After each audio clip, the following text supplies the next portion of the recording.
Saudara, firman Tuhan masih mengenai bagaimana kita mengatasi krisis atau bagaimana kita mengatasi persoalan-persoalan dalam hidup kita. Firman Tuhan berkata, sama sebagaimana imanmu jadilah padamu. Dengan iman yang teguh kita pasti berkemenangan. Maka sebaliknya, kalau tanpa iman mustahillah kita berkenan kepada Tuhan. Tapi kalau kita mempraktekkan iman kita, Tuhan akan menyatakan kuasanya seturut dengan iman kita tersebut. Ketahuilah saudaraku bahwasanya Tuhan kita masih Tuhan yang hidup di atas takhta. Dia masih memegang kendali, dia masih mengadakan tanda ajaib, tanda mujizat. Bahkan saya percaya penuh, mujizat Tuhan sudah tersedia bagi saudara. Mujizat untuk kesembuhan saudara, mujizat untuk kekuatan saudara, mujizat untuk berkat-berkat bagi saudara. Semua itu sudah tersedia. Apakah itu berkat rohani, apakah itu berkat materi yang sangat kita butuhkan pada masa-masa krisis ini. Tuhan sudah menyediakannya bagi saudara. Bahkan sebenarnya Tuhan Yesus telah menjadi miskin, supaya dengan kemiskinannya kamu menjadi kaya. Banyak sekali janji-janji Tuhan mengenai hidup yang berkelimpahan ini. Bahkan firman Tuhan berkata, aku mau engkau keberkatan saudara-saudaraku, sama sebagaimana jiwamu keberkatan dan jiwamu baik-baik saja. Pandanglah kepada Tuhan Yesus pada pagi hari ini, saudaraku, dan berharap kepadanya saja. Maka saudara akan keluar dengan kemenangan, melintasi masa krisis ini, saudaraku. Kita melihat satu bangsa pilihan Tuhan. Bangsa pilihan Tuhan yang berada dalam keadaan krisis. Apa yang jadi kepada bangsa pilihan Tuhan ini bangsa Israel. Bagaimana mereka keluar daripada krisis mereka? Apa sebabnya mereka ditimpa krisis tersebut? Bagaimanakah caranya mereka keluar daripada krisis itu? Bagaimana caranya mengalami mujizat Tuhan? Hakim-Hakim pasal 6 ayat 1 sampai 6. Baiklah kita baca bersama-sama. Hakim-Hakim pasal 6 ayat 1 sampai 6. Kita baca bersama-sama. Dapat saudara? Mari kita baca.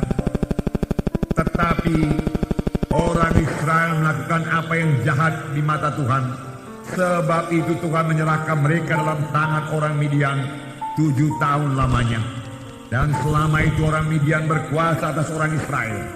Karena takutnya kepada orang Midian itu, maka orang Israel membuat tempat-tempat perlindungan di pegunungan, yakni gua-gua dan kubu-kubu. Setiap kali orang Israel menabur, datanglah orang Midian, orang Amalek, dan orang dari sebelah timur, lalu maju mendatangi mereka. Berkemahlah orang-orang itu di daerah mereka, dan tidak meninggalkan bahan makanan apapun di Israel, juga domba atau lembu, dan keledai pun tidak. Sebab orang itu datang maju dengan ternaknya dan kemahnya, dan datangnya itu berbanyak-banyak seperti belalang. Orang-orangnya dan unta-untanya tidak terhitung banyaknya. Sekalinya datang ke negeri itu untuk memusnahkannya, sehingga orang Israel menjadi sangat melarat oleh perbuatan orang Midian itu. Lalu berserulah orang Israel kepada Tuhan. Bangsa Israel, bangsa pilihan Tuhan, bangsa yang dikasihi Tuhan. Tuhan mempunyai maksud pada bangsa pilihannya ini. Dan Tuhan memang sudah memberkati bangsa pilihan ini. Hanya sebagai bangsa pilihan Tuhan, mereka memiliki hukum-hukum Tuhan. Tuhan lebih dahulu berfirman kepada bangsa Israel ini dalam Hakim-Hakim pasal 2. Tuhan berkata, tetapi janganlah kamu mengikat perjanjian dengan penduduk negeri ini. Mezbah mereka haruslah kamu robohkan. Tapi kamu tidak mendengarkan firman-Ku. Mengapa kamu berbuat demikian? Lagi aku berkata kepadamu, aku tidak akan menghalau orang-orang itu di depanmu, tetapi mereka akan menjadi musuhmu, dan segala ilah mereka akan menjadi jerat bagimu. Aku akan mengantarkan kamu ke tanah Kanaan. Tetapi janganlah kamu menyembah Allah orang Kanani ini. Tetapi kamu tidak mendengarkan firman-Ku. Inilah selalu kesalahan bangsa Israel. Mereka menyimpang dari jalan Tuhan.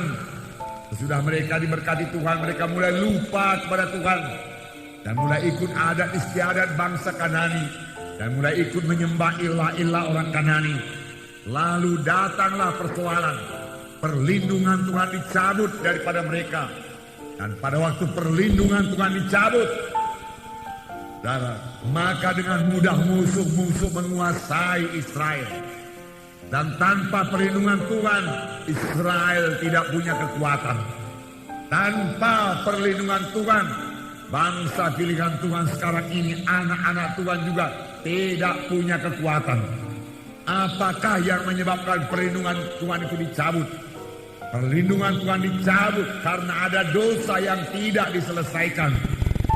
Biasanya bangsa Israel, jangankan bangsa Midian datang yang tidak terhitung banyaknya, bangsa Mesir yang kuat sekalipun tidak sanggup mengalahkan mereka.